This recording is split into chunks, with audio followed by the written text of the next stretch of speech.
நமஸ்காரம் தோழர்களே, இது உங்கள் ஆன்மீக நண்பன். இன்றைக்கு சிவபெருமான் எடுத்த இரண்டாவது அவதாரம் யக்ஷேஸ்வரர் பற்றி பேசப் போகிறோம்.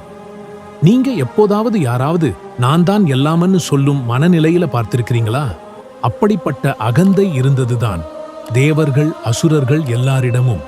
போர் முடிந்திருந்தது, தேவலோகத்தில் வெற்றி கொண்டாட்டம். ஆனா அந்த வெற்றிக்கு ஒரே காரணம் சிவபெருமான் அளித்த சக்தி. ஆனால் அதை யாரும் நினைக்கவே இல்லை. அப்போதுதான் வானத்தில் தோன்றினான் ஒரு யக்ஷன். வெண்பட்டாடை, ஒளி வெளிச்சம், அமைதியான கண்கள், யாரும் யார் என்று புரியாத மாயம். இந்த ஆயுதம் யாருடையது? தேவர்கள் எங்களுடையது என்றார்கள். அதற்கு யக்ஷன், அப்படியா, இதை என்மேல் வீசிப்பார்.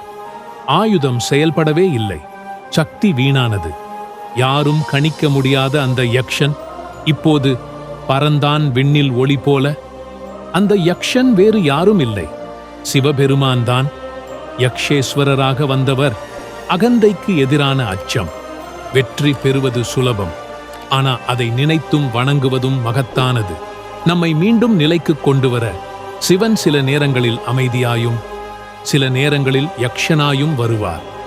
உங்களுக்கு சிவனை பிடிக்கும் என்றால் கமெண்ட்ல ரெட் கலர் ஹார்ட் எமோஜி போடுங்க. லைக் பண்ணுங்க, ஷேர் பண்ணுங்க. அடுத்த அவதாரம் பற்றி தெரிய மிடில் கிளாஸ் கிளப் தொடர மறந்திடாதீங்க.